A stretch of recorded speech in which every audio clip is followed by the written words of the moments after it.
मेरा गुरु बंधु सखा, तेरे चरणों में स्वामी मेरा कोटि प्रणाम। श्री महागणपतिं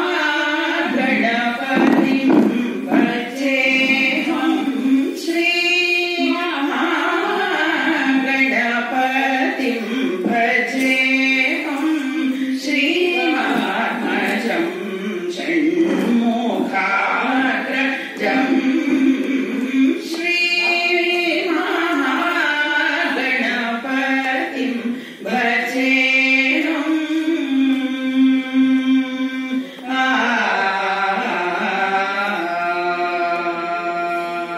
श्रुतजनसेवितं विघ्ननाशकं, श्रुतजनसेवितं विघ्ननाशकं, शीघ्रफलप्रसाददायकं, श्रुतजनसेवितं विघ्ननाशकं, शीघ्रफलप्रसाददायकं, सदयं कपिलमुनिवरदायकं, गुरुसेवासक्तं हेरम्बं, सदयं कपिलमुनिवरदायकं, गुरुसेवासक्तं हेरम्बं, सासनि पदनि पमपगामरि सरि सनि रि सारि मपरि सनि सरि मरि सनि रि सनि सदा रि सारि नि सदा पमपगामपरि श्री महागणपतिं भजेऽहम्।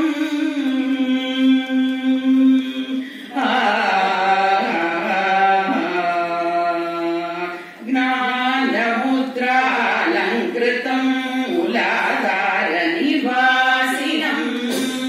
ज्ञानमुद्रालङ्कृतं मूलाधारनिवासिनं, श्री महागणपतिं भजेऽहं, गजारण्यवासिनं ज्योतिर्मयम् उपनिषत्सारं, गजारण्यवासिनं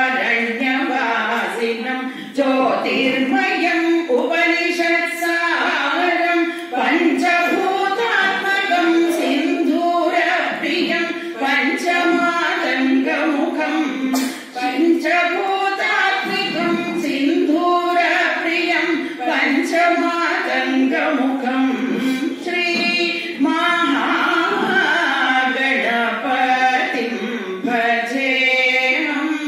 कामेशनयनाकारकं नागलिङ्गवरपुत्रं, कामेशनयनाकारकं नागलिङ्गवरपुत्रं, श्रीविद्याचित्प्रभानन्दराजयोगीन्द्रवन्दितं, श्रीविद्याचित्प्रभानन्दराजयोगीन्द्रवन्दितं, श्री सनि पदनि पमपगामरि सरि सनि रि सारि मरि सनि सरि मरि सनि रि सनि सदा रि सारि नि सदा पमपगामपरि श्री महागणपतिं भजेऽहं, शिवात्मजं षण्मुखाग्रजं, श्रीमहागणपतिं भजेऽहम्।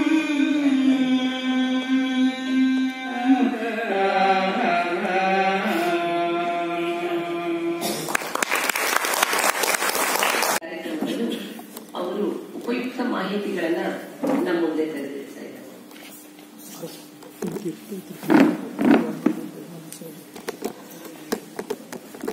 ಈ ಕಡೆ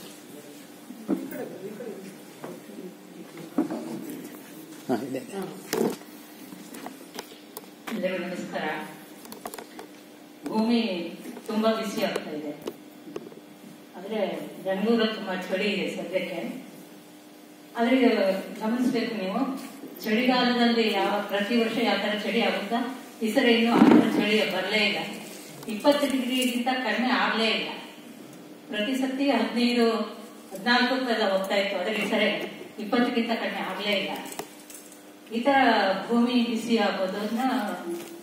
ಆಗೋದ್ರಿಂದ ಮನುಷ್ಯ ಜೀವಿಗಳಿಗೆ, ಪರಿಸರಕ್ಕೆ, ಜೀವಜಂತುಗಳಿಗೆ ತುಂಬಾ ತೊಂದರೆ ಆಗ್ತಾ ಇರೋದು, ಏನೇನು ಅವಘಡಗಳನ್ನ ಆಗ್ತಾ ಇರೋದನ್ನ ಗಮನಿಸಿ ವಿಶ್ವಸಂಸ್ಥೆ ಕೆಲವೊಂದು ಉಪಯುಕ್ತ ದಿನಾಚರಣೆಗಳನ್ನು ಮಾಡೋದಕ್ಕೆ ಸೂಚಿಸಿ ಕೆಲವು ವರ್ಷ ಆಯ್ತು. ಅದಕ್ಕೆ ಭಾರತ ಸರ್ಕಾರನು ಕೆಲವೊಂದಷ್ಟನ್ನು ಸೇರಿಸಿದೆ. ಬೇರೆ ದೇಶಗಳಲ್ಲಿ ವಿಶ್ವಸಂಸ್ಥೆ ಸೂಚಿಸಿದ ದಿನಗಳನ್ನ ಚೆನ್ನಾಗಿ ಆಚರಣೆ ಮಾಡ್ತಾರೆ. ನಮ್ಮಲ್ಲಿ ಬಹಳಷ್ಟು ಜನರಿಗೆ ಅದ್ರ ಬಗ್ಗೆ ಅರಿವಿಲ್ಲ. ಯಾಕೆಂದ್ರೆ ಅದು ಯಾವ್ದು ಪಂಚಾಂಗದಲ್ಲಿಲ್ಲ, ಕ್ಯಾಲೆಂಡರ್ ಅದನ್ನ ನಮೂದಿಸಿಲ್ಲ. ಹಾಗೆ ಮಾಡಿದ್ರೆ ಬಹುಶಃ ಅದು ಆಚರಣೆ ಬರ್ತಾ ಇತ್ತು ಅಲ್ವಾ. ಅಂತ ಆಚರಣೆಗಳಲ್ಲಿ ವಿಶ್ವ ಭೂ ದಿನ, ವಿಶ್ವ ಪರಿಸರ ದಿನ, ವಿಶ್ವ ನದಿ ದಿನ, ವಿಶ್ವ ಜಲ ದಿನ, ಮಣ್ಣಿನ ದಿನ, ವಿಶ್ವ ಮಣ್ಣಿನ ದಿನ, ಆಮೇಲೆ ಈ ತಿಂಗಳಲ್ಲೇ ಆಗಿರೋದು. ಅದೇ 5ನೇ ತಾರೀಕು ವಿಶ್ವ ಮಣ್ಣಿನ ದಿನ. ಆಮೇಲೆ ಮೊನ್ನೆ ವಿಶ್ವ ಪರ್ವತ ದಿನ. ಇವತ್ತು ಡಿಸೆಂಬರ್ 14 ವಿಶ್ವ ಶಕ್ತಿ ಉಳಿತಾಯ ದಿನ ಅಂತ. ಶಕ್ತಿ ಅಂದ್ರೆ ಮೊದಲೆಲ್ಲ 100 ವರ್ಷದ ಹಿಂದೆ ನಮಗೆ ತೋಳ್ಬಲನೇ ಶಕ್ತಿಯಾಗಿತ್ತು. ಪಶುಗಳ ಬಲದಿಂದ ನಮ್ಮ ಕೆಲಸಗಳೆಲ್ಲ ಆಗ್ತಾ ಇತ್ತು. ಆಕ್ಚುಲಿ ಒಂದು ಗಮನಿಸ್ಬೇಕು ನೀವು, ತೋಳ್ಬಲದ ಶಕ್ತಿ, ಅದು ನಮ್ಮ ಸ್ನಾಯು ಬಲದ ಶಕ್ತಿ ನಾವು ಎಷ್ಟು ಉಪಯೋಗಿಸ್ತೀವೋ ಅದು ಇನ್ನೂ ಜಾಸ್ತಿ ಆಗುತ್ತೆ. ನಮ್ಮ ಮೆದುಳಿನ ಶಕ್ತಿನೂ ಅಷ್ಟೇ, ನಾವು ಎಷ್ಟು ಉಪಯೋಗಿಸ್ತೀವೋ ಅದು ಜಾಸ್ತಿ ಆಗುತ್ತೆ. ಆದ್ರೆ ನಾವು ಇವಾಗ ಅದನ್ನ ಕಡಿಮೆ ಮಾಡಿದೀವಿ. ಮೆದುಳಿನ ಶಕ್ತಿ ಯೂಸ್ ಆಗ್ತಾ ಇದೆ, ಅದು ನಮ್ಮ ತೋಳ್ಬಲದ ಶಕ್ತಿ ಬಹಳ ಕಡಿಮೆ ಆಗ್ತಾ ಇದೆ ಉಪಯೋಗಿಸೋದು. ಯಾವಾಗ ಯಂತ್ರ ಯುಗ ಬಂತೋ, ನಮ್ಮ ಈ ಪೆಟ್ರೋಲಿಯಂ ಅದೆಲ್ಲ ಯಾವಾಗ ಸಿಗೋಕ್ ಶುರು ಆಯ್ತೋ ಅವಾಗಿಂದ ನಮ್ಮ ತೋಳ್ಬಲದ ಶಕ್ತಿ ಉಪಯೋಗ ಕಡಿಮೆ ಆಗಿಬಿಟ್ಟಿದೆ. ನಾವು ಸ್ವಲ್ಪ ಅದರ ಸೋಮಾರಿಗಳಾಗಿದ್ದೀವಿ. ಅದರ ಯಂತ್ರಗಳ ಬಳಕೆ ಜಾಸ್ತಿ ಆಗಿದೆ. ಆ ಬಳಕೆಗಳನ್ನ ಇಂಧನದಿಂದ ಏನು ಬಳಕೆ ಮಾಡ್ತಾ ಇದೀವಿ ನಾವು, ಅದನ್ನ ಆದಷ್ಟು ಕಡಿಮೆ ಮಾಡ್ತಾ ಇದ್ರೆ ಭೂ ಬಿಸಿನೂ ಕಡಿಮೆ ಆಗುತ್ತೆ, ಜೀವಜಂತುಗೂ ಉಪಯೋಗ ಆಗುತ್ತೆ. ನಾವು ದಿನಕ್ಕೆ ಅಂದ್ರೆ 1 ಯೂನಿಟ್ ನಾವು ಉಪಯೋಗ ಮಾಡೋದನ್ನ ಕಡಿಮೆ ಮಾಡಿದ್ರೆ, ನಾವು ಅದನ್ನ 10 ಯೂನಿಟ್ ಕಡಿಮೆ ಮಾಡಿದ್ವಿ ಅಂತ ನಾವು ತಿಳ್ಕೋಬೇಕು. 10 ಯೂನಿಟ್ ಕಮ್ಮಿ ಆಗಿರುತ್ತೆ, ಉಳಿತಾಯ ಆಗಿರುತ್ತೆ. ಎಲ್ಲೋ ಸಿಕ್ಕಿರೋ ಕಲ್ಲಿದ್ದಲನ್ನ ಇನ್ನೆಲ್ಲೋ ತಗೊಂಡು ಹೋಗಿ ಅದು ವಿದ್ಯುತ್ ಆಗಿ ಬದಲಾವಣೆ ಆಗಿ ಅದು ನಮ್ಮ ಮನೆಯವರಿಗೆ ಬಂದು ನಮ್ಮ ಬಲ್ಬ್ ಉರಿದು ನಮ್ಮ ಫ್ಯಾನ್ ತಿರುಗುವಷ್ಟರಲ್ಲಿ 10 ಯೂನಿಟ್ ವಿದ್ಯುತ್ ಖಾಲಿ ಆಗಿರುತ್ತೆ. ನಾವು ಉಪಯೋಗಿಸೋದು 1 ಯೂನಿಟ್.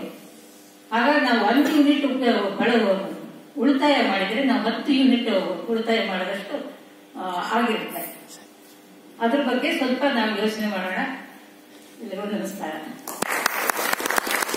ಮಂಜು ಮುಸುಕಿದ ಬೆಳಗಿನ ರಾತ್ರಿಯನ್ನು ನೋಡಿದ. ಆಳವಾದ ನಿಶಬ್ದ ಆಕಾಶಕ್ಕೆ ಹೊಸ ತಾರಾಮಂಡಲ ವಿಜೃಂಭಣೆಯಿಂದ ಏರಿ ಬಂದಿತ್ತು. ಎಲೆಗಳ ಮೇಲೆ ಉಕ್ಕುವ ಚಂದ್ರನ ಹಾಲು, ನಿದ್ರಿಸುವ ಮರಗಳ ಕೆಳಗೆ ಕಳಚಿ ಬಿದ್ದ ಸ್ವಪ್ನದಂತ ನೆರಳು ಮುಟ್ಟಿಸುತ್ತ ಮೋಹಿನಿಯನ್ನು ನರ್ತಿಸುವ ಕಿರು ಅಲೆಗಳ ನೀರು. ಮಧ್ಯರಾತ್ರಿಯೇ ಬೆಳಗಿನ ಜಾವವೇ ಎಂಬುದು ತಿಳಿಯದೆ ಜನಕಜ್ಜ ಕಾಲಾತೀತವಾದ ಅನಂತ ನಕ್ಷತ್ರಗಳನ್ನು ನೋಡಿದ. ಅಂಗಳದ ಮೇಲೆ ಕಳಿಸಿಟ್ಟ ಮನೆ ಸಾಮಾನುಗಳನ್ನು ಹೊರಗೆ ಬಂದಿಲ್ಲೇನೋ. ಈ ನೀರು ತುಂಬಲು ಶುರು ಆದಾಗಿನಿಂದ ಸುಡುಗಾಡ ಹಕ್ಕಿಗಳು ಕೂಗುತ್ತಿಲ್ಲ ನೋಡಿ ಎಲ್ಲ. ಯಕ್ಷಗಾನದ ಪದ್ಯ ಕೇಳಿ ಸುಡಿ ಇದ್ದ ಜನಕಜ್ಜನಿಗೆ ಮುಟ್ಟಿಸುತ್ತ ಮೋಹಿನಿಯನ್ನು ನರ್ತಿಸುವ ಕಿರು ಅಲೆಗಳ ನೀರು. ಮಧ್ಯರಾತ್ರಿಯೇ ಬೆಳಗಿನ ಜಾವವೇ ಎಂಬುದು ತಿಳಿಯದೆ ಜನಕಜ್ಜ ಕಾಲಾತೀತವಾದ ಅನಂತ ನಕ್ಷತ್ರಗಳನ್ನು ನೋಡಿದ. ಅಂಗಳದ ಮೇಲೆ ಕಳಿಸಿಟ್ಟ ಮನೆ ಸಾಮಾನುಗಳನ್ನು ಹೊರಗೆ ಬಂದಿಲ್ಲೇನೋ. ಈ ನೀರು ತುಂಬಲು ಶುರು ಆದಾಗಿನಿಂದ ಸುಡುಗಾಡ ಹಕ್ಕಿಗಳು ಕೂಗುತ್ತಿಲ್ಲ ನೋಡಿ ಎಲ್ಲ. ಯಕ್ಷಗಾನದ ಪದ್ಯ ಕೇಳಿ ಸುಡಿ ಇದ್ದ ಜನಕಜ್ಜನಿಗೆ ನಾವೆಂದರೆ ಜನಕಜ್ಜನ ತೆರೆದ ಕಣ್ಣೊಳಗೆ ಮೂಡಿದ ಗೋಚರ ಪ್ರಪಂಚ ಉರಿಯುವ ಬೆಂಕಿಗೆ ತರುಗುವ ಅರಗಿನ ಮನೆಯಂತೆ ಮಾಯವಾಗಿ ಹೋಗಿತ್ತು. ಜನಕಜ್ಜನಿಗೆ ಬಿದ್ದ ಕನಸು ವಿಲಕ್ಷಣವಾಗಿತ್ತು. ಪೂರ್ವಿಕರ ಕಾಲದಿಂದಲೂ ವರ್ಷಕ್ಕೊಮ್ಮೆ ಆಷಾಢದ ಮಳೆಯಲ್ಲಿ ಪೂಜೆ ಪಡೆಯುವ ಊರವರ ಜಮೀನಿನ ಸರಹದ್ದುಗಳನ್ನು ಕಾಪಾಡುತ್ತಾ ಬೆಟ್ಟದ ಮೇಲೆ ವಿಗ್ರಹಗಳಾಗಿ ಕೂತಿರುವ ಜಟಕ, ನಾಸ, ನಾಗ, ಹುಲಿಯಪ್ಪ ಜೀವಧರಿಸಿ ದಾರಿ ಹಿಡಿದು ಬಂದವು. ಆದಿವಾಸಿಗಳಾದ ಕುಣುಬಿ, ನಾಗುವಿನ ಮೂಲದವರು ಸುಗ್ಗಿಯ ಉತ್ಸವದಲ್ಲಿ ತೊಡುತ್ತಿದ್ದ ಬಣ್ಣದ ಥಳುಕು ವೇಷದಲ್ಲಿ ಅವರಿದ್ದರು. ಊರಿನ ಗದ್ದೆಯಲ್ಲಿ ಒಕ್ಕಲುತನ ಮಾಡಿಕೊಂಡಿದ್ದ ಜನಕಜ್ಜನಿಗೆ ಪರಿಚಯವಿರುವ ಕುಣಬಿಗಳೇ ತಾಳ ಗುಮಟೆ ಹಿಡಿದು ಹಿಮ್ಮೇಳದಲ್ಲಿ ಹಾಡುತ್ತಾ ಬರುತ್ತಿದ್ದರು. ದಾರಿಯುದ್ದಕ್ಕೂ ಹರಿದು ಬಿದ್ದ ನೆರಳನ್ನು ದಾಟಿ ಜನಕಜ್ಜನ ಮನೆಯ ಅಂಗಳಕ್ಕೆ ಬಂದು ಕುಣಿಯುವುದು ಬಿಟ್ಟು ಕ್ರಾಂತಿಕಾರಕ ಘೋಷಣೆಯನ್ನು ಕೂಗತೊಡಗಿದರು. ನಮ್ಮನ್ನು ಆದಿವಾಸಿಗಳನ್ನು ಜನಸಮಾಧಿ ಮಾಡುವವರಿಗೆ ಧಿಕ್ಕಾರ. ನಮ್ಮಿಂದ ಸೇವೆ ಪಡೆದು ಈಗ ಉಪವಾಸ ಬೀಳಿಸಿ ಹೋಗುತ್ತಿರುವವರು ದ್ರೋಹಿಗಳು. ನಮ್ಮನ್ನು ಉಚ್ಚಾಟನೆ ಮಾಡಿದವರಿಗೆ ಪ್ರತಿಷ್ಠಾಪನೆ ಮಾಡಲಿ. ಅಪರಾತ್ರಿಯಲ್ಲಿ ಹೊರಗೆ ಚಿತ್ತಗೆ ಬಂದು ನಿಂತ ಜನಕಜ್ಜನಿಗೆ ಭಯವಾಯಿತು. ಆದಿವಾಸಿಗಳ ಭಾಷೆಯಲ್ಲಿ ಆಗ್ರಹಿಸುತ್ತಿರುವ ವನವಾಸಿ ಮುಖಗಳು, ಪ್ರಾಣಿ ಪಕ್ಷಿಗಳ ರುಂಡ ಮುಂಡಗಳ ಚಿತ್ರ ಸಂಯೋಗ ಪಡೆದ ದೇಹದಲ್ಲಿ 2 ಲೋಕಗಳನ್ನು ಒಡೆದು ನಿಂತಿದ್ದರು. ಕಾಲಾಂತರದಿಂದ ಜಿತಕ್ಕಿದ್ದ ಮುಖಗಳು ಈಗ ಉತ್ಕ್ರಾಂತಿಯ ಆವೇಶದಲ್ಲಿ ಪರಿಚಿತವಾಗಿ ಕಂಡವು. ಜನಕಜ್ಜ ಧೈರ್ಯ ತಂದುಕೊಂಡು ಒಂದು ಮೆಟ್ಟಿಲಿಳಿದು ಹಿಂಜರಿಕೆ ದನಿಯಲ್ಲಿ ಕ್ಷಮಿಸಬೇಕು, ಇದಕ್ಕೆಲ್ಲ ನಾನು ಹೊಣೆಗಾರನಲ್ಲ ಎಂದು ಮಹಾಸಭೆಯನ್ನ ಉದ್ದೇಶಿಸುವಂತೆ ಮಾತಾಡಿದ. ಗುಂಪಿನಲ್ಲಿ ಹಿರಿಯಳಂತೆ ಕಾಣುವ ನಾಗದೇವತೆ ಜಾರುತ್ತಿರುವ ಜರಿಸಿರಿಯನ್ನು ಬಿಗಿಗೊಳಿಸುತ್ತಾ ಸೊಂಟ ಕೊಳಕಿಸಿ, ನಾವೆಲ್ಲ ನೀರಿನಲ್ಲಿ ಮುಳುಗುವುದನ್ನು ವಿರೋಧಿಸಿದವನು ನೀನು. ತಪ್ಪದೇ ನಡೆಯುವ ನಮ್ಮ ಪೂಜೆಗೆ ನಿನ್ನ ಧರ್ಮ ಸಂಪನ್ನತೆಯೇ ಕಾರಣ. ನಮ್ಮನ್ನು ರಕ್ಷಿಸುವ ಶಕ್ತಿ ನಿನಗೊಬ್ಬನಿಗೆ ಮಾತ್ರವಿದೆ ಎಂದು ಯಾರ ಮಾಡಿದರು. ಉಳಿದವರು ಅನುಮೋದಿಸುವಂತೆ ಚಪ್ಪಾಳೆ ತಟ್ಟಿದರು. ಅವರ ಠರಾವನ್ನ ಅಂಗೀಕರಿಸಲು ಜನಕಜ್ಜನಿಗೆ ಸಾಧ್ಯವಾಗಲಿಲ್ಲ. ಕಿರೀಟಧಾರಿಯಾದ ಮಾಂಸಾಹಾರಿ ದೇವಗಳ ನಾಶ, ನಿತ್ಯವೂ ಪೂಜಿಸುವ ಮಾರುತಿ ದೇವರ ಮೊರೆ ಹೋಗು. ಈಗ ನಾವೆಲ್ಲ ವಾಸವಾಗಿದ್ದ ಕಾಡನ್ನೆತ್ತಿ ಬೇರೆಡೆ ಸಾಗಿಸಲು ಪ್ರಾರ್ಥಿಸು ಎಂದು ಆಜ್ಞಾಪಿಸಿತು. ಮಾರುತಿ ದೇವರು ಈಗ ಸರ್ಕಾರದ ವಶದಲ್ಲಿದ್ದಾನೆ ಎಂದು ನಿರುಪಾಯನಾಗಿ ಅಸಹಾಯಕತೆಯನ್ನು ತೋಡಿಕೊಂಡ. ಹಾಗಾದರೆ ನಿನ್ನೊಂದಿಗೆ ನಮ್ಮನ್ನೂ ಕರೆದೊಯ್ದು ಬಿಡು ಎಂದು ಎಲ್ಲ ಗಣಾದಿಗಳು ಒಕ್ಕೊರಳಿನಿಂದ ಹಠ ಹಿಡಿದು ನೆಲದ ಮೇಲೆ ಸತ್ಯಾಗ್ರಹಕ್ಕೆ ಕೂತರು. ಆಯ್ತು, ನನ್ನ ಜೊತೆ ಬನ್ನಿ. ಜನಕಜ್ಜ ವಚನವಿಟ್ಟ. ಅವನ ಬಾಯಿಂದ ದೊಡ್ಡದಾಗಿದ್ದರೆ ಹೊರಟಿರಬೇಕು. ಥಟ್ಟನೆ ಎಚ್ಚೆತ್ತ. ಕಳೆದ 8 ದಿನಗಳಿಂದ ಇಷ್ಟೊಂದು ಹುಬೇಹೂಬ್ ಆಗಿರದಿದ್ದರೂ ಈ ವನದೇವತೆಗಳು ಹಲವು ರೂಪದಲ್ಲಿ ಜನಕಜ್ಜನಿಗೆ ದರ್ಶನವಿಟ್ಟಿವೆ. ದೇವಸ್ಥಾನದ ಹಿಂದಿನ ಕಾಡಿನಂಚಿನ ತಂಪು ನೆರಳಲ್ಲಿ ಹರಡಿಕೊಂಡು ಕಿರುಚುತ್ತಾ ಉತ್ತರಾಭಿಮುಖವಾಗಿ ಓಡಿ ಹೋದಂತೆ, ಊರವರು ಕಳಚಿಕೊಂಡು ಹೋದ ನಂತರ ಉಳಿದ ಹಾಡು ಸುರಿವ ಮನೆಯ ನೆಲಗಟ್ಟಿನ ಮೇಲೆ ಬೆತ್ತಲೆ ಕೂತ ಹುಚ್ಚರಂತೆ ನಗುತ್ತಿದ್ದುದು ಕಂಡು ಬೆಚ್ಚಿ ಹೋಗಿದ್ದ. ಆ ದೃಶ್ಯಗಳನ್ನು ನೆನಪಿಸಿಕೊಂಡರೆ ನಡುಹಗಲಲ್ಲೂ ಮೈರೋಮ ನಿಲ್ಲುತ್ತಿತ್ತು. ಜನಕಜ್ಜನ ಕಣ್ಣು ರೆಪ್ಪೆಗಳು ಮುಚ್ಚಲಾರದೆ ಚಡಪಡಿಸಿದವು. ಅನಾಥರಾಗಿ ಯೋಗಿಸುವ ಅನಾದಿ ಕಾಲದ ದೇವತೆಗಳು ಕನಸಿನಲ್ಲಿ ತನ್ನೊಂದಿಗೆ ನಡೆಸಿದ ಸಂಭಾಷಣೆಯನ್ನು ನಾಗುವಿಗೆ ಹೇಳದೆ ಮನಸ್ಸು ನಿಲ್ಲದಾಯಿತು. ಅವನ ಚಾಪೆಯ ಬಳಿ ಕುಳಿತ ನಾಗು ಬಡಕನು ಯೋಗಿಯಂತೆ ಕಾಣುತ್ತಿದ್ದ. ಹೊಳೆಯುವ ನೆತ್ತಿ ಬಳಸಿಕೊಂಡ ಚಂದ್ರನ ಬೆಳಕಿನ ಧಾರೆಗಳು ಆಚೀಚೆ ಹೆಗಲ ಮೇಲೆ ಪೀತಾಂಬರದಂತೆ ಕೆಳಗಿಳಿದಿದ್ದವು. ಕನಸನ್ನ ವರ್ಣಿಸಿಕೊಂಡು, ನಾಗು, ಕಾಡಿನ ದೇವತೆಗಳು ಅತಂತ್ರವಾದವು, ನಮ್ಮ ಸಂತಿಗೆ ಕರ್ಕೊಂಡು ಹೋದ ಗತಿ ಇಲ್ಲ ಎಂದ. ಬೆಳಗಾದೊಡನೆಯೇ ಕಾಡಿಗೆ ಹೋಗಿ ವನದೇವತೆಗಳು ವಾಸವಾಗಿರುವ ಕಲ್ಲಿನ ವಿಗ್ರಹಗಳನ್ನು ತಂದು ಮನೆಯಲ್ಲಿಟ್ಟು ಪೂಜಿಸಿ ಆಮೇಲೆ ತನ್ನೊಂದಿಗೆ ಒಯ್ಯುವುದೆಂದು ತೀರ್ಮಾನಿಸಿದ ಮೇಲೆ ತುಸು ನೆಮ್ಮದಿ ಎನಿಸಿತು. ನಾವು ಚಾಪೆ ಬಿಟ್ಟು ಎದ್ದ. ಚಳಿಗೆ ನಡುಗುವ ಅಶ್ವತ್ಥ ಮರದ ಎಲೆಗಳ ನಡುವೆ ಚಂದ್ರ ಸಿಕ್ಕಿ ಒದ್ದಾಡುತ್ತಿದ್ದ. ನೀರು ಹಾವಿನಂತೆ ಎಲ್ಲವನ್ನು ಸಮಾನ ಶ್ರದ್ಧೆಯಿಂದ ಸುತ್ತುತ್ತಾ ನುಂಗುತ್ತಾ ಮೇಲೇರತೊಡಗಿತ್ತು. ಊರು ನಿರ್ಜನವಾಗಿ ಭೀಕರವೆನಿಸಿತು. ಅದೆಂತ ಯೋಚನೆ ಮಾಡ್ತೀರಾ ಒಡೆಯ ಎಂದು ನಾಗು ವಿಚಾರಿಸಿದ. ಜನಕಜ್ಜನಿಗೆ ಮಾತು ಹೊರಡಲಿಲ್ಲ. ನೀರನ್ನು ಮುಳುಗಿ ಹೋಗೋದು ನಿಮ್ ಸ್ವಪ್ನಕ್ಕಿಂತ ಹೆಚ್ಚು ಭಯಂಕರ ಕಾಣ್ತದೆ ಎಂದು ನಾಗು ಆಕಳಿಸಿದ. ಚುಮು ಚುಮು ನಸುಕಿಗೆ ಕಮಲಾಕರನ್ನ ಎಬ್ಬಿಸಿ, ಆ ಗಾಡಿ ಶಕ್ತಿ ಗೊತ್ತೋ, ಬೇಗ ಹೊರಡುವ ಎಂದು ಅವಸರ ಮಾಡಿದ. ಜನಕಜ್ಜ ಒಂದಲ್ಲಾ ಒಂದು ನೆಪ ಒಡ್ಡಿ ಊರು ಬಿಟ್ಟು ಹೋಗುವ ಕಾರ್ಯಕ್ರಮವನ್ನ ಮುಂದೂಡುತ್ತಾ ನಡೆದಿದ್ದ. ಹಠಾತ್ತನೆ ಬದಲಾದ ಅಪ್ಪನ ಮನಸ್ಸಿನ ಜಾಡು ತಿಳಿಯದೆ ಕಮಲಾಕರ ಅಚ್ಚರಿಯಿಂದ ನೋಡಿದ. ಬಿಸಿಲು ಪೂರ್ವ ಬೆಟ್ಟದ ಸಾಲನ್ನ ಬಿಡಿಸಿಕೊಂಡು ಬೆಚ್ಚಗೆ ಬಿದ್ದಾಗ ಜನಕಜ್ಜ ವನದೇವತೆಗಳು ಎನ್ನುತ್ತಾ ಹೊರಡಲು ಅನುವಾದ. ನಾವು ಅವನ ಜೊತೆಗೆ ಹೊರಟ. ಊರಿನ ಕೆಳಗದ್ದೆಯ ಅರ್ಧ ಭಾಗ ನೀರಿನಿಂದ ಮುಳುಗಿತ್ತು. ನದಿ ತನ್ನ ಲಾವಣ್ಯಪೂರ್ವ ಆಕಾರ ಕಳೆದುಕೊಂಡು ಕಣಿವೆಯ ಮೂಲೆ ಕಾಡಿನ ಸಂದುಗಳನ್ನು ಆವರಿಸಿಕೊಂಡು ಹಲವು ಅವಯವಗಳ ಬೃಹತ್ ಪ್ರಾಣಿಯಂತೆ ಕಾಣುತ್ತಿತ್ತು. ಗೋಡೆ ಮಾತ್ರ ಉಳಿದುಬಿಟ್ಟ ಬೋಳು ಮನೆಗಳ ಅವಶೇಷಗಳನ್ನು ದಾಟುವಾಗ ಕುರುಕ್ಷೇತ್ರದ ಯುದ್ಧ ಭೂಮಿಯಲ್ಲಿ ದುರ್ಯೋಧನ ತನ್ನ ಅವಸಾನದ ಹೆಜ್ಜೆಗಳನ್ನು ಹೆಣಗಳ ನಡುವೆ ಇಡುತ್ತಾ ನಡೆಯುತ್ತಿರುವ ದೃಶ್ಯ ನೆನಪಾಯಿತು. ದುಃಖ ಬಿಕ್ಕುವ ಪಾಳು ನಿಶಬ್ದ ನೋಡಿ ಖಿನ್ನನಾದ ನಾಗು, ನನ್ನ ಕರುಳು ಕಿವಿದಾಂಗ ಆಗ್ತದೆ ಎಂದ. ಹೊಗೆ ಹಿಡಿದು ಕಪ್ಪಾದ ಕುಸಿದ ಗೋಡೆಗಳು, ಇಬ್ಬಾಗವಾಗಿ ಒಡೆದುಕೊಂಡ ಬಚ್ಚಲ ಕಲ್ಲು, ಅನೇಕ ತಲೆಮಾರುಗಳ ಶಿಶುಗಳನ್ನು ತೂಗಿದ ಮುರಿದ ಬೆತ್ತದ ತೊಟ್ಟಿಲು, ಭರಣಿಯ ಚೂರುಗಳು, ಗೆದ್ದಲು ತಿಂದ ಕಂದಿದ ದಪ್ಪ ದಪ್ಪ ಪುಸ್ತಕಗಳು ನಿರ್ಗಮಿಸಿದವರ ನೆನಪನ್ನಿಟ್ಟುಕೊಂಡು ವಾತಾವರಣವನ್ನು ದಾರುಣಗೊಳಿಸಿದವು. ಶಾಶ್ವತವಾಗಿ ಮುಳುಗಿ ಹೋಗಲಿರುವ ಗದ್ದೆ ತೋಟಗಳು ಭಯ ಹಿಡಿದು ನಿಂತಂತೆ ಬಿಗುವುಡುತ್ತಿದ್ದವು. ಜನಕಜ್ಜ ತಿರುಗಿ ನಿಂತು, ನೀನೆಂತದಕ್ಕೆ ಬರ್ತಿದೆಯೋ ಎಂದ. ಲೋಹದಂತಿದ್ದ ತನ್ನ ಮೈಗೆ ಪಂಜಿ ಸುತ್ತಿಕೊಂಡ ನಾಗು ಉತ್ತರಿಸುವ ಗೋಜಿಗೆ ಹೋಗದೆ ಜನ್ಮಾಂತರದ ನೆರಳಿನಂತೆ ಹಿಂಬಾಲಿಸುತ್ತಿದ್ದ. ಜಿಗುಪ್ಸೆಯಿಂದ ಮುದುಕ ಜೀವ ಕಳೆದುಕೊಂಡನೆಂದು ಈ ಭಟ್ಟ ಭಾವಿಸಿರಬಹುದೇ ಎಂದು ಜನಕಜ್ಜ ನಾಗುವನ್ನು ಪ್ರೀತಿಯಿಂದ ನೋಡಿದ. ತನ್ನ ಚಡಪಡಿಕೆಯನ್ನು ಸೂಕ್ಷ್ಮವಾಗಿ ಗಮನಿಸಿದ ಅವನು ಸಹಜವಾಗಿಯೇ ಏನೇನೋ ಊಹಿಸಿಕೊಂಡು ಹೆದರಬೇಕೆಂದು ಯೋಚಿಸಿದ. ಶಿಥಿಲವಾದ ಮನೆಯ ತೊಲೆಗಳು ನೀರ ಮೇಲೆ ತೇಲುತ್ತಿದ್ದವು. ಹಿಂದೊಮ್ಮೆ ಪ್ಲೇಗ್ ರೋಗಕ್ಕೆ ಊರೇ ಬಲಿಯಾಗಿ ಹೋದ ದುರಂತದ ಕಥೆಯನ್ನು ಮನೆಯಲ್ಲಿ ಹಿರಿಯರು ಹೇಳುತ್ತಿದ್ದುದು ಜನಕಜ್ಜನಿಗೆ ನೆನಪಾಯಿತು. ಹೆಣಸುಡಲು ಊರಲ್ಲಿ ಜನರಿರಲಿಲ್ಲವಂತೆ. ಬದುಕುಳಿದ ಕೆಲವರು ಪಲಾಯನಗೈದಿದ್ದರು. ಹಾಗೆ ತೀರಿಕೊಂಡವರು ಆದಿವಾಸಿಗಳಾದ ಕುಣಬಿಯವರಾಗಿದ್ದರಂತೆ. ಈಗ ಮುಳುಗುತ್ತಿರುವ ಅಪಾರ ಜಮೀನಿಗೆ ಒಂದು ಕಾಲದಲ್ಲಿ ನಾಗುವಿನ ಪೂರ್ವಿಕರು ಒಡೆಯರಾಗಿದ್ದರಂತೆ. ಈ ಭಯಂಕರ ನಿರ್ನಾಮದ ನಂತರ ಬಹುಕಾಲ ಊರು ಮಸಣದಂತಾಗಿ ಹೋಗಿತ್ತು. ಈ ನೋವಿನ ನಿಜಗಳು ವಾರಸುದಾರರಾಗಬೇಕಾಗಿದ್ದ ನಾಗುವಿನಲ್ಲಿ ಹತಾಶೆ, ಅಸಹಾಯಕತೆಗಳಾಗಿ ನೆಲೆ ನಿಂತಿವೆ. ಸದ್ಯ ತಾನು ಅನುಭವಿಸುತ್ತಿರುವ ಸಂಕಟಗಳು ನಾಗುವಿನಲ್ಲಿ ಎಂದೋ ಶುರುವಾಗಿವೆ. ನಾಗು, ಈ ಭೂಮಿ ಯಾರಿಗೂ ದಕ್ಕೋದು ಖರೆಯಿಲ್ಲ. ಜನಕಜ್ಜ ವಿಷಾದದಿಂದ ನುಡಿದ.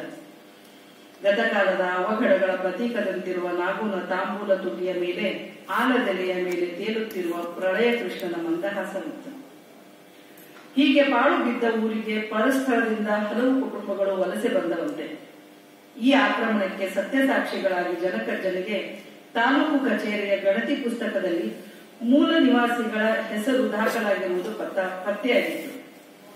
ಜಮೀನು ಆಳುತ್ತಿದ್ದ ದೇವತೆಗಳೆಲ್ಲ ಗುಡಿಗಳಿಲ್ಲದೆ ಮರಗಳ ಆಶ್ರಯದಲ್ಲಿ ನಿಂತು ಮಳೆ ಬಿಸಿಲಿಗೆ ಒಡ್ಡಿಕೊಂಡು ವರ್ಷಕ್ಕೊಮ್ಮೆ ಪ್ರಾಣಿಗಳ ಬಲಿ ಪಡೆಯುತ್ತಾ ಮೂಲ ನಿವಾಸಿಗಳಿಂದ ಪೂಜೆ ಪಡೆಯುತ್ತಾ ರಕ್ಷಣೆಗಿದ್ದವು. ಪಂಚಾಂಗದಲ್ಲೂ ಈ ದೇವತೆಗಳ ಪೂಜೆ ಹಬ್ಬಗಳ ಕುರಿತು ತಿಥಿ ನಕ್ಷತ್ರಗಳನ್ನು ಉಲ್ಲೇಖಿಸಿರಲಿಲ್ಲ. ಊರ ಮಧ್ಯದಲ್ಲಿರುವ ಮಾರುತಿ ದೇವಸ್ಥಾನ ಜನಕಜ್ಜನ ಪೂರ್ವಿಕರು ಇತ್ತೀಚೆಗೆ ಸ್ಥಾಪಿಸಿದ್ದು. ನೆಲದ ಋಣಹರಣಕ್ಕಾಗಿ ಜೀತಕ್ಕಿರುವ ನಾಗುವಿನ ವಂಶವಾಹಿನಿಯಲ್ಲಿ ಎಲ್ಲೋ ಒಂದೆಡೆ ಇತಿಹಾಸದ ಕೊಂಡಿ ಕಳಚಿ ಹೋಗಿತ್ತು. ನುಗ್ಗುವ ಕಾಡನ್ನು ತಡೆದು ನಾಗರಿಕ ಗಡಿ ಹಾಕಿದ ಪಾಗಾರ ದಾಟುವಾಗ ಜನಕಜ್ಜನಿಗೆ ಗಂಗಾದೇವಿ ಇದಕ್ಕಾಗಿ ಮುರಿದುಕೊಂಡಳೆ ಎಂದು ಕಳವಳವಾಯಿತು. ದೇವರ ಸೃಷ್ಟಿ ಮುಂದೆ ನರಮನುಷ್ಕರ ಆಟ ನಡೆಯಲಿಲ್ಲ ಎಂದು ನಾಗು ತನಗೆ ತಾನೇ ನುಡಿದುಕೊಂಡ. ಎಲ್ಲವನ್ನೂ ವಿಧಿಲೀಲೆಗೆ ಒಪ್ಪಿಸುವ ನಾಗು ರಾಗದ್ವೇಷಗಳಿಂದ ಮುಕ್ತನೆ ಎಂದು ಜನಕಜ್ಜ ಯೋಚಿಸಿದ. ಆದರೆ ತನ್ನ ರಕ್ತದಲ್ಲಿ ಎಲ್ಲವನ್ನೂ ಪಳಗಿಸುವ ಹಠ ಉಳಿದು ಹೋಗಿದೆ. ಕಾಡು ಕೊಟ್ಟ ವರ್ಣ ಪಡೆದು ಕತ್ತಲು ಕಲಸಿಕೊಂಡಂತೆ ಹರಿವ ಹಲವು ಕಾಡುಗಳ ಕೂಸಾದ ಕಾಡಿನದೆಗೆ ಆಣೆಕಟ್ಟು ಕಟ್ಟುವುದನ್ನು ಪ್ರತಿಭಟಿಸುವುದರಲ್ಲಿ ಜನಕಜ್ಜ ಮುಂಚೂಣಿಯಲ್ಲಿ ಇದ್ದವನು. ಅವನ ಮುಂದಾಳತ್ವದಲ್ಲಿ ಬೇರೆ ಬೇರೆ ಹಂತ ಮತ್ತು ನೆಲೆಗಳಲ್ಲಿ ಚಳುವಳಿಗಳು ನಡೆದವು. ವಿಜ್ಞಾನಿ ರಾಜಕಾರಣಿಗಳ ಸಭೆಯಲ್ಲಿ ಚರ್ಚೆಯಾಯಿತು. ಜಿಲ್ಲಾಧಿಕಾರಿ ಕಚೇರಿಯ ಮುಂದೆ ಊರವರು ಉಪವಾಸ ಕೂತು ಜೈಲಿಗೆ ಹೋದರು. ಮೂಲ ನಿವಾಸಿಗಳ ಬೆಂಬಲದಿಂದ ಹೋರಾಟಕ್ಕೆ ಬಲ ಬಂತೆಂದು ಜನಕಜ್ಜ ಭಾವಿಸಿದ್ದನು. ಆದರೆ ಜನ ತಮ್ಮ ಒಗ್ಗಟ್ಟನ್ನ ಕೊನೆಯವರೆಗೂ ಕಾಪಾಡಿಕೊಂಡು ಬರುವಲ್ಲಿ ಸೋತಿದ್ದರು.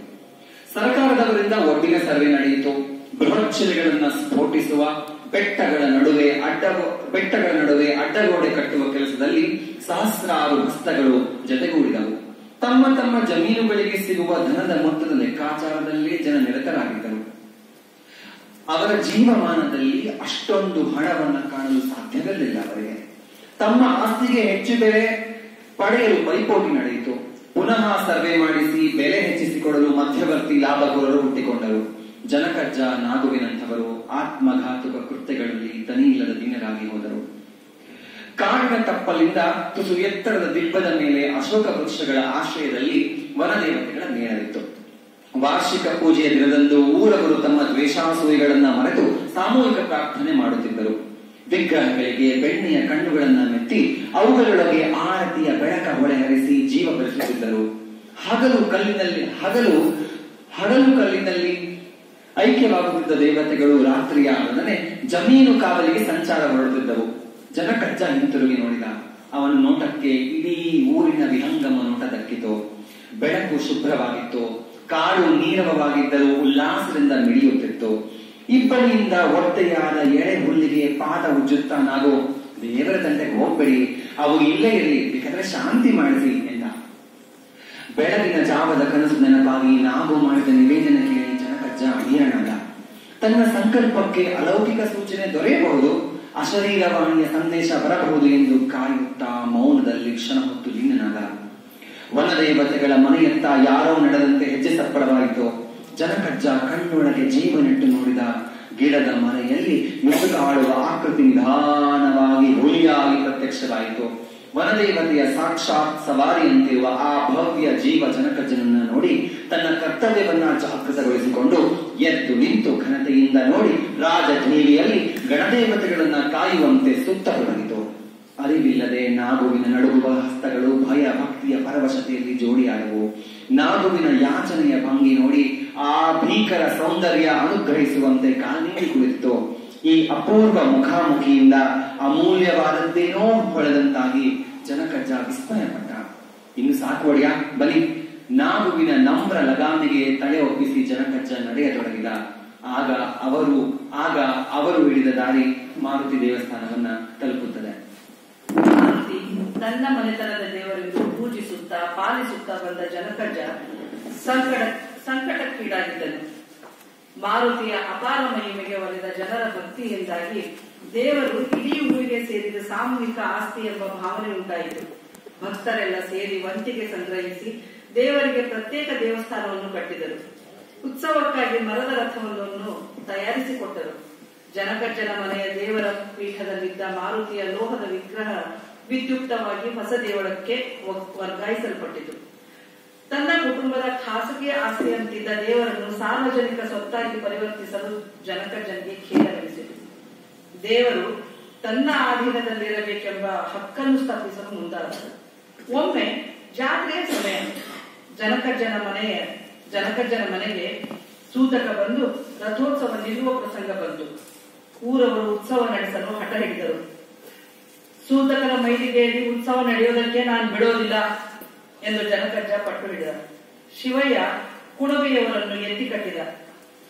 ನನ್ನ ಮನೆ ದೇವರ ಮೇಲೆ ನೀವು ಅಧಿಕಾರ ಚಲಾಯಿಸೋದಕ್ಕೆ ನಾನು ಬಿಡೋದಿಲ್ಲ ಎಂದು ಜನಕಜ್ಜ ಪಟ್ಟು ಹಿಡಿದ. ಉತ್ಸವ ಮೂರ್ತಿ ಪಡಿಬಡೆಯ ಎಂದು ನಾವು ಆಗ್ರಹಿಸಿದ. ಮನೆಗೆ ಮುತ್ತಿಗೆ ಹಾಕುವಂತೆ ನಿಂತ ಜನರನ್ನು ನೋಡಿ ಜನಕಜ್ಜ ರೇಗಿದ. ನನ್ನ ಮನೆಯ ದೇವರ ಮೇಲೆ ನೀವು ಅಧಿಕಾರ ಚಲಾಯಿಸೋದಕ್ಕೆ ನಾನು ಬಿಡೋದಿಲ್ಲ ಎಂದು ಆವೇಶದಿಂದ ನುಡಿದು ದೇವಸ್ಥಾನದ ಬಾಗಿಲಿಗೆ ಬೀಗ ಹಾಕಿದ. ಸೂತಕ ನಿನಗೆ ಮಾತ್ರ, ಊರವರಿಗಲ್ಲ, ಶಿವಯ್ಯ ಕೂಗಿದ. ಗಲಾಟೆ ನಿಯಂತ್ರಣಕ್ಕೆ ಪೊಲೀಸರ ಸಂಧಾನವು ವಿಫಲವಾಯಿತು. ಪ್ರಕರಣ ಕೋರ್ಟಿಗೆ ಹೋಯಿತು. ಅಂದಿನಿಂದ ದೇವಸ್ಥಾನದೊಳಗೆ ಉಭಯ ಪಕ್ಷಗಳ ಪ್ರವೇಶ ನಿಷಿದ್ಧವಾಗಿ ಮಾರುತಿ ಉಪವಾಸವಿದ್ದ. ಮಾರುತಿ ದೇವಸ್ಥಾನದ ಮುಕ್ಕಾಲು ಭಾಗ ನೀರಿನಲ್ಲಿ ಮುಳುಗಿತ್ತು. ದೇವಸ್ಥಾನದ ಶಿಖರ ತೇಲುತ್ತಿರುವಂತೆ ಕಾಣುತ್ತಿತ್ತು. ಗರ್ಭಗುಡಿಯೊಳಗಿನ ಮಾರುತಿ ಉಸುರುಗಟ್ಟಿ ಒದ್ದಾಡುತ್ತಿರುವಂತೆ ಬುಡಬುಡನೆ ಗುಳ್ಳೆಗಳು ಮೇಲೇರಿ ಬರುತ್ತಿದ್ದವು. ನಿನ್ನನ್ನು ರಕ್ಷಿಸಲಾರದ ನನ್ನನ್ನು ಕ್ಷಮಿಸು ಮಾರುತಿ ಎಂದು ಜನಕಜ್ಜ ಪ್ರಾರ್ಥಿಸಿದ. ಮರುಕ್ಷಣ ನಾಗುವನ್ನು ನೋಡುತ್ತಾ, ದೇವರನ್ನು ರಕ್ಷಿಸುವಷ್ಟು ಅಹಂಕಾರ ಬಂತಲ್ಲೋ ನನಗೆ ಎಂದು ಅಸಹಜವಾಗಿ ನಕ್ಕ. ಜನಕಜ್ಜನ ಆತನಿಗೆ ಎಷ್ಟು ತೀವ್ರವಾಗಿತ್ತೆಂದರೆ ಶಿವಯ್ಯನ ಮನೆಯ ಸಾಮಾನು, ಕುಟುಂಬದ ಸದಸ್ಯರನ್ನು ತುಂಬಿಕೊಂಡ ಲಾರಿ ಹತ್ತಿರದಲ್ಲಿ ಬಂದು ನಿಂತಿರುವುದೇ ತಿಳಿಯಲಿಲ್ಲ. ಲಾರಿಯ ಹಿಂದೆ ಹುತಾತ್ಮನಂತೆ ನಿಂತಿದ್ದ ಶಿವಯ್ಯ, ನಂದೆಲ್ಲ ಜಮೀನ್ ಮುಳುಗೋಯ್ತು, ನಾವೆಲ್ಲ ಹೊರಟಾಯ್ತು ಎಂದು ಉದ್ವೇಗದಲ್ಲಿ ಕೂಗಿದ. ತನ್ನ ಜತೆಯಲ್ಲಿ ಶಾಲೆಗೆ ಹೋದವನು, ಮದುವೆಗೆ ಮುನ್ನ ತನ್ನ ಹೆಂಡತಿಯನ್ನು ವರಿಸಲು ತನಗೆ ಸ್ಪರ್ಧೆಯಾಗಿ ಸೋತವನು, ಅದೇ ಸಿಟ್ಟಿನಿಂದ ಜಮೀನು ಸರಹದ್ದಿನಲ್ಲಿ ಜಗಳವನ್ನು ಸದಾ ಜೀವಂತವಾಗಿಟ್ಟವನು, ತನ್ನ ಮನೆ ದೇವರನ್ನು ಸಾರ್ವಜನಿಕಗೊಳಿಸಲು ಮುಂದಾದನು. ಮಾತು ಬಿಟ್ಟು ಅದೆಷ್ಟೋ ವರ್ಷಗಳಾಗಿದ್ದವು. ಈ ಮಣ್ಣಿನಲ್ಲಿ ಹುಟ್ಟಿದ ರಾಗದ್ವೇಷಗಳನ್ನು ಮಣ್ಣಿಗೆ ಮರಳಿಸಿ ಪರಿಪೂರ್ಣ ನಿರಾಳ ಹಗುರತನದಲ್ಲಿ ಮುಂಬೈಯಲ್ಲಿರುವ ಮಗನಿಗೆ ಹೊರಟು ನಿಂತ ಶಿವಯ್ಯ ಪರಮ ಸುಖಿ ಅಂದುಕೊಂಡ. ಲಾರಿ ಮಾಡಿಕೊಳ್ಳುತ್ತಾ ನಿಧಾನವಾಗಿ ಘಟ್ಟ ಏರತೊಡಗಿತು. ಹಿಂದೊಮ್ಮೆ ಮಗಳ ಬಾಣಂತನದಲ್ಲಿ ಶಿವಯ್ಯನ ಮನೆಯಿಂದ ಕಡತಂದ ಪಾವು ಶೇರು ಜೀರಿಗೆಯನ್ನು ವಾಪಸ್ ಮಾಡದಿರುವುದು ನೆನಪಾಗಿ ಜನಕಜ್ಜ ಚಡಪಡಿಸಿದ. ಲಾರಿಯ ಮೇಲೆ ನಿಂತೇ ಇದ್ದ ಶಿವಯ್ಯ ತನ್ನ ಕಣ್ಣೆದುರಿಗೆ ಕಟ್ಟಿದ ಮೋಹದ ಮಬ್ಬನ್ನು ಒರೆಸುವಂತೆ ಕೈ ಬೀಸಿ ಬೀಳ್ಕೊಡಲು ತೊಡಗಿದ್ದ. ನಿಲ್ಲು ಎನ್ನುವಂತೆ ಜನಕಜ್ಜ ಮಾಡಿದ ಸನ್ನೆ ವಿಶಾಲವಾದ ಜಲರಾಶಿಯ ಹಿನ್ನೆಲೆಯಲ್ಲಿ ಶಿವಯ್ಯನಿಗೆ ವಿದಾಯ ಹೇಳುತ್ತಿರುವಂತೆ ಕಂಡಿರಬಹುದು. ಜನಕಜ್ಜನಿಗೆ ತನ್ನೊಳಗೆ ಭಾರವಾದ ಋಣದ ಕಲ್ಲೊಂದು ಬೆಳೆಯುತ್ತಿರುವಂತೆ ಭಾಸವಾಯಿತು. ಊರಿನ ಸಂತಿಗೆ ಊರಿನ ಜಗಳ ದ್ವೇಷಗಳು ಮುಳುಗೋದು ನೋಡಿ ನಾವು ನುಡಿದ. ಜನಕಜ್ಜ ಮನೆಗೆ ಮರಳಿದಾಗ ಮಧ್ಯಾಹ್ನವಾಗಿತ್ತು. ನಾವು ಜೊತೆಯಲ್ಲಿ ಇದ್ದುದರಿಂದ ಯಾರಿಗೂ ಚಿಂತೆ ಇರಲಿಲ್ಲ. ಮನೆಯ ಪರಿವಾರವೆಲ್ಲ ಕೊಟ್ಟಿಗೆಯ ಹಿಂದೆ ನಿಂತು ಮುಳುಗುತ್ತಿರುವ ಹಸಿರು ಗದ್ದೆ, ಚೆಂಡು ಮಾತ್ರ ಕಾಣುವ ಅಡಿಕೆ ತೆಂಗುಗಳನ್ನು ನೋಡುತ್ತಾ ಭಾವಪರವಶರಾಗಿ ಹೋಗಿದ್ದರು. ಕಣ್ಮರೆಯಾಗುತ್ತಿರುವ ಮಿಥ್ಯಾ ಜಗತ್ತಿನ ಮಾಯೆಗೆ ತಂಗಾಗಿ ಹೋಗಿದ್ದರು. ಪಾದದಂಚೆಗೆ ತುಳುಕುತ್ತಿರುವ ನೀರನ್ನ ಬೊಗಸೆಯಲ್ಲಿ ಎತ್ತಿ ತೀರ್ಥರಂತೆ ಪ್ರೋಕ್ಷಣೆ ಮಾಡಿಕೊಂಡರು. ಮರ ಗಿಡ ಮಣ್ಣನ್ನ ತನ್ನ ಒಡಲೊಳಗೆ ಸೇರಿಸಿಕೊಳ್ಳುತ್ತಿರುವ ನಿರಾಕಾರ ಜಲದೇವತೆಯ ವಿರಾಟ್ ಶಕ್ತಿಯ ಎದುರು ಮನುಷ್ಯನ ಪ್ರೀತಿ ದ್ವೇಷಗಳಿಗೆ ಅರ್ಥವೇ ಇಲ್ಲವೆನಿಸಿತು ಜನಕಜ್ಜನಿಗೆ. ಮರಳಿದವರ ಮುಖದಲ್ಲಿ ಶವ ಸಂಸ್ಕಾರ ಮುಗಿಸಿ ಬಂದವರು ತರುವ ವೈರಾಗ್ಯವಿತ್ತು. ಅಭಯ, ಬೇಗ ಊಟ ಮಾಡು. ಕಮಲಾಕರ ಅವಸರ ಮಾಡಿದ. ಜನಕಜ್ಜ ಬಚ್ಚಲಿಗೆ ಹೋಗಿ ಸ್ನಾನ ಮಾಡತೊಡಗಿದ. ಹಾಸುಗಲ್ಲಿನ ಕೆಳಗೆ ನೊರೆ ಕಟ್ಟಿದ ನೀರ ಕೆರೆಗಳು ಮಂಕಾಗಿ ನಿಂತಿದ್ದವು. ಮಣ್ಣೊಲೆಯೊಳಗೆ ನೀರು ನುಗ್ಗಿತು. ಒದ್ದೆಯ ಅಳವರಿಕೆಯಲ್ಲಿ ನೆಲದ ಮೇಲೆ ಕುಕ್ಕುರು ಕೂತು ಬಾಳೆ ಎಲೆಯಲ್ಲಿ ಮುಚ್ಚಿಟ್ಟ ಅನ್ನ ಉಣ್ಣತೊಡಗಿದ. ಕೊನೆಯೂಟದ ಆವೇಶ ವ್ಯಾಕುಲತೆ ಅಲ್ಲಿತ್ತು. ಆಸೆ ಬುರುಕನಂತೆ ಬಕನೆ ನುಂಗಿದ. ಚಿಕ್ಕ ಮಕ್ಕಳಂತೆ ಎಲೆಯ ಸುತ್ತ ಅನ್ನದ ಗುಳುಗಳನ್ನು ಹರಡಿದ. ಬಾಯಿ ಸುತ್ತ ಮುಸುರೆ ಮುತ್ತಿಕೊಂಡಿತ್ತು. ಇಷ್ಟಗಳ ತೆರೆದ ಕಣ್ಣುಗಳಲ್ಲಿ ತಣಿಯಾದ ದಾಹದ ಮೊರೆತವಿತ್ತು. ಜನಕಜ್ಜನ ನಡುಗುತ್ತಿರುವ ಕೈತುತ್ತಿನಲ್ಲಿ ಮುಳುಗುತ್ತಿರುವ ಚರಾಚರ ಜೀವಿಗಳ ಆಕ್ರಂದನವಿತ್ತು. ಕೈ ತೊಳೆಯಲು ಹೋದವನು ಸಂಧ್ಯಾವಂದನೆಗೆ ಅನುದಿನವೂ ಉಪಯೋಗಿಸುತ್ತಿದ್ದ ಬೆಳ್ಳಿಯ ಲೋಟವನ್ನ ನೀರಿಗೆ ದಾನವಾಗಿ ಅರ್ಪಿಸಿದ. ನಾಗುವನ್ನ ಕರೆದು ಉಳಿದ ಅನ್ನವನ್ನ ಬಡಿಸಿ ಪ್ರೀತಿಯಿಂದ ಉಪಚರಿಸಿದ.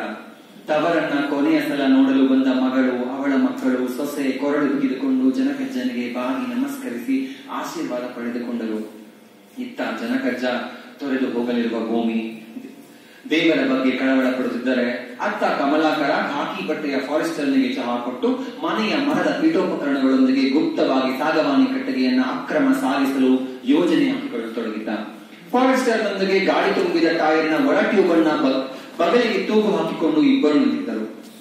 ಆಣೆಕಟ್ಟಿನ ಆಚೆ ಪಾರ್ಶ್ವದಲ್ಲಿ ಬತ್ತಿ ಹೋದ ನದಿಯ ಗುಂಡಿಯಲ್ಲಿ ಸಿಡಿಮದ್ದು ಸ್ಫೋಟಿಸಿ ಮೀನು ಹಿಡಿಯಲು ಬಂದ ಅವರನ್ನು ಫಾರೆಸ್ಟರ್ ಬೆದರಿಸಲು ತೊಡಗಿದ್ದ. ನದಿಯ ಕೊಳ್ಳೆ ಪ್ರದೇಶದಲ್ಲಿದ್ದ ಮನೆ ಕೊಟ್ಟಿಗೆಗಳು ಜಲಾವೃತಗೊಂಡಿದ್ದು ತಡವಾಗಿ ಹೊರಟ ನಡು ರಸ್ತೆಯ ಒದ್ದೆ ರಾಡಿಯಲ್ಲಿ ಸಿಕ್ಕಿಬಿದ್ದ ಲಾರಿ ನೀರು ಪಾಲಾಗಿರುವುದನ್ನ ಅವರು ವಿವರಿಸತೊಡಗಿದ್ದರು. ಜನಕಜ್ಜನಿಗೆ ಮನೆ ಬಿಡುವ ಮನಸ್ಸು ಸುತಾರಾಮಿರಲಿಲ್ಲ. ಸರ್ಕಾರ ಅಧಿಕೃತವಾಗಿ ಅಂತಿಮ ಗಡುವು ನೀಡಿದ್ದರೂ ಊರು ತೆರವು ಮಾಡಲು ಹಿಂದೇಟು ಹಾಕಿದವರ ಪೈಕಿ ಜನಕಜ್ಜನೂ ಒಬ್ಬ.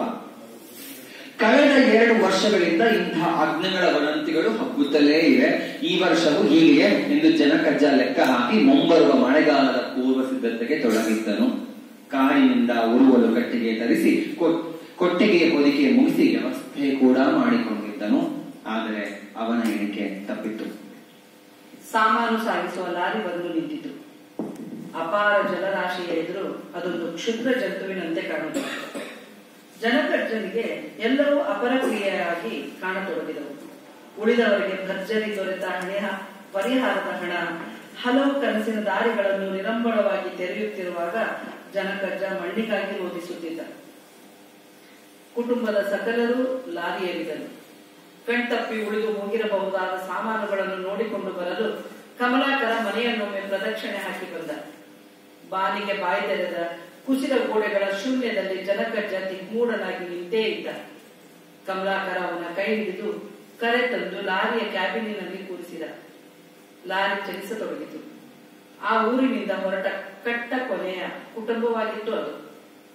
ಅರಬೈಲ ಘಟ್ಟದ ಮಳೆ ನೆರಳ ಪ್ರದೇಶದಲ್ಲಿ ಪುನರ್ವಸತಿ ಸೌಕರ್ಯವನ್ನು ಒದಗಿಸಿದ್ದರು. ಮೂಲ ಜಾಗಕ್ಕೆ ಹೋಲುವ ನದಿ, ಕಾಡು, ಸಪಾಟದ ಬಯಲು, ಮನೆಗಳು ಅಲ್ಲಿದ್ದವು.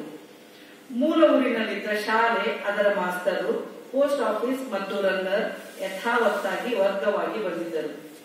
ನಾಗರಿಕ ಅಂಕಿತಗಳಂತೆ ರಸ್ತೆ ದೀಪಗಳು ಅಲ್ಲಿದ್ದವು.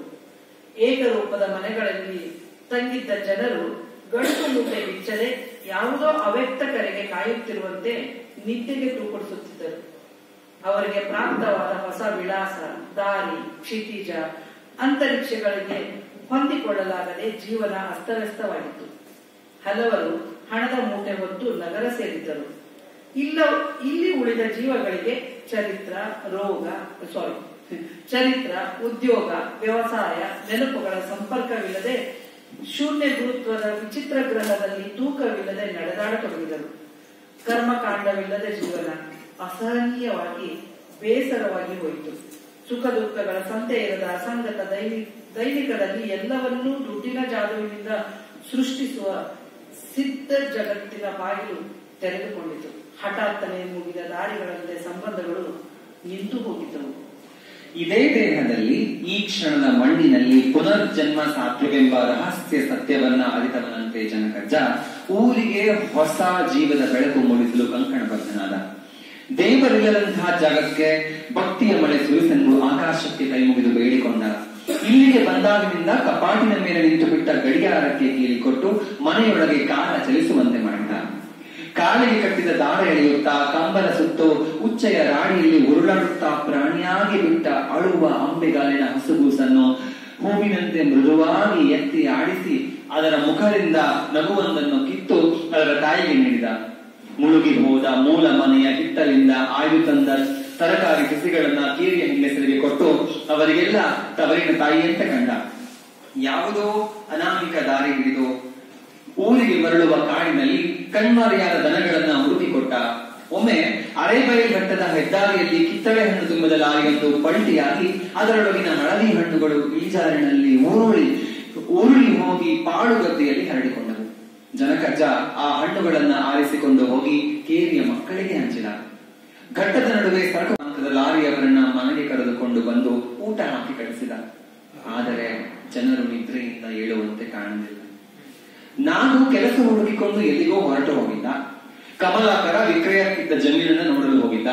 ಮನೆ ಹೆಂಗಸರು ನೆಂಟರಿದ್ದಲ್ಲಿಗೆ ತಿರುಗಾಟಕ್ಕೆ ಹೋಗಿದ್ದರು.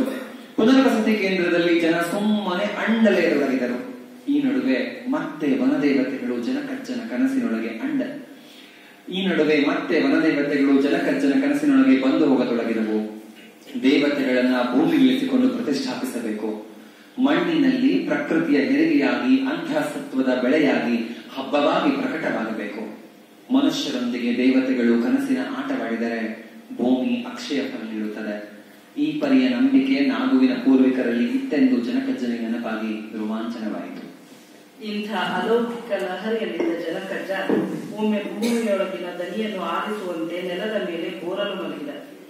ರಣಬಿಸಿಲ ಬಯಲಲ್ಲಿ ಹುಚ್ಚನಂತೆ ನೆಲಕ್ಕೆ ಕಿವಿ ಕೊಟ್ಟು ಮಲಗಿದ ಜನಕಜ್ಜನನ್ನು ನೋಡಲು ಪುನರ್ವಸತಿಯ ಜನರು ಸುತ್ತ ಸೇರಿದರು. ಅವರಿಗೆಲ್ಲ ಅದೊಂದು ಕಾಲ ಕಳೆಯಲು ವಿನೋದದ ಆಟವಾಯಿತು. ಜನಕಜ್ಜ, ಹುದುಗಿಟ್ಟು ದುಡ್ಡು ಹುಡುಕ್ತಿಯೇನೋ ಎಂದು ಗೇಲಿ ಮಾಡಿದರು. ಅವನ ಗಾಢ ಪರವಶತೆಗೆ ಕಿಂಚತ್ತೂ ಭಂಗ ಬರಲಿಲ್ಲ. ರಣಯೋಧನಂತೆ ಅವನು ಎದ್ದು ನಿಂತು, ದುಡ್ಡು ಬಿಟ್ಟರೆ ನಿಮ್ಗೇನ್ ಗೊತ್ತುಂಟ್ರೋ? ಈ ನೆಲದಡಿಯಲ್ಲಿ ದೇವರು ನಡೆದಾಡುವ ಸದ್ದು ಕೇಳ್ತಾನೆಯೋ ಅಂತ ಆಲಿಸಿದೆ. ಇಲ್ಲಿ ಕೇಳಲಿಲ್ಲ. ಕೇಳೋ ತನಕ ಈ ಭೂಮಿ ಬಸರಾಗೋದಿಲ್ಲ, ಹೂವು ಹಣ್ಣಾಗೋದಿಲ್ಲ, ಮಕ್ಕಳು ಹುಟ್ಟೋದಿಲ್ಲ, ಹುಚ್ಚು ಬಿಡೋದಿಲ್ಲ, ಮತ್ತೆ ರೋಗ ಬರ್ತದೆ, ನೀರು ತುಂಬುತ್ತದೆ, ಸರ್ವನಾಶ ಆಗ್ತದೆ ಎಂದ. ಜನಕಜ್ಜನ ಅಸ್ವಾಭಾವಿಕ ಗಾಂಭೀರ್ಯ ನೋಡಿ ನೆರೆದ ಜನ ಅನುಕಂಪ ಪಟ್ಟರು. ಇದಾದ ನಂತರ ಜನಕಜ್ಜ ಅದೃಶ್ಯನಾದ. ಸಂವೇದನೆಯೇ ಇಲ್ಲದ ಜನರಿಗೆ ಇದೊಂದು ಅಸಾಮಾನ್ಯವೆಂದೇನೂ ಅನಿಸಲಿಲ್ಲ. ಜೀವನ ಕೇಂದ್ರವನ್ನು ಕಳೆದುಕೊಂಡು ಸ್ಮೃತಿಹೀನರಾದ ವಿರಕ್ತರಿಗೆ ಜನಕಜ್ಜ ಭೂಮಂಡಲದ ಯಾವ ಭಾಗದಲ್ಲಿದ್ದರೂ ವ್ಯತ್ಯಾಸವೇನೂ ಆಗಲೆಂಬ ಉದಾಸೀನತೆ ಇತ್ತು. ಈ ಘಟನೆ ಕುರಿತು ಆತಂಕಗೊಂಡವನೆಂದರೆ ನಾವು. ಜನಕಜ್ಜನನ್ನು ಹುಡುಕಿಕೊಂಡು ಅವನು ಅಲೆದಾಡಿದ. ಯಾರಲ್ಲಿ ವಿಚಾರಿಸಿದರೂ ಅವನ ಸುಳಿವು ಸಿಗಲಿಲ್ಲ. ಜನಕರ್ಜನಿಲ್ಲದ ಪುನರ್ವಸತಿ ತಾಣದಲ್ಲಿ ನೆಲೆಸಲು ಅವನಿಗೆ ಆಸಕ್ತಿ ಇರಲಿಲ್ಲ. ಅದಾಗಲೇ 2 ತಿಂಗಳು ಗತಿಸಿದ್ದರಿಂದ ಜನಕರ್ಜ ಬದುಕಿರುವ ಬಗ್ಗೆ ಆಸೆಯೂ ಇದ್ದಿರಲಿಲ್ಲ. ಹೀಗಿರುವಾಗೊಮ್ಮೆ ನಾವು ಹೆದ್ದಾರಿಯ ಆಲದ ಮರದಡಿಯಲ್ಲಿ ನಿಂತು ಬಸ್ಸಿಗಾಗಿ ಕಾಯುತ್ತಿದ್ದ. ಆಲದ ಕಟ್ಟೆಯ ಮತ್ತೊಂದು ಪಕ್ಕದಲ್ಲಿ ಮಾರುವೇಷದ ವಿಲಕ್ಷಣ ವ್ಯಕ್ತಿಯೊಬ್ಬನು ತನ್ನ ಪಾಡಿಗೆ ತಾನು ಅಸಾಮಾನ್ಯ ನಿರಾಸಕ್ತಿಯಿಂದ ಕೂತಿರುವುದನ್ನು ಗಮನಿಸಿದ.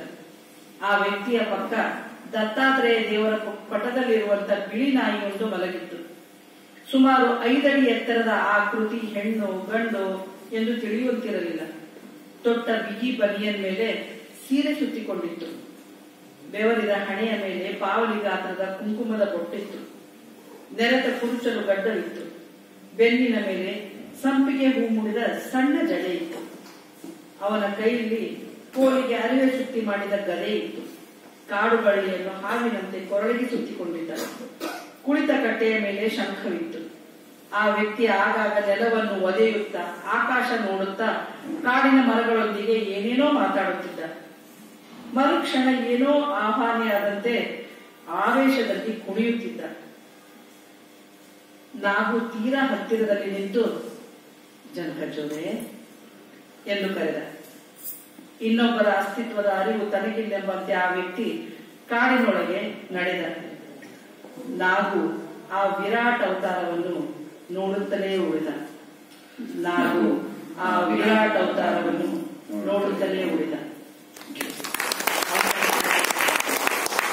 ಮಾಡಿಕೊಂಡ್ರು. ಈಗ ಜನಕರ್ಜನನ್ನೇ ಕಣ್ಣೆದುರು ತಂದು ನಿಲ್ಲಿಸಿದ ಹಾಗೆ ಇವರಿಬ್ಬರು ನಮ್ಮೆದುರು ಒಂದು ದೃಶ್ಯವನ್ನು ರೂಪಿಸಿದ ಹಾಗೆ ಓದಿದ್ದು ತುಂಬಾ ಮನಕ್ಕೆ ನಾಟುವಂತಿತ್ತು. ವಿಶೇಷ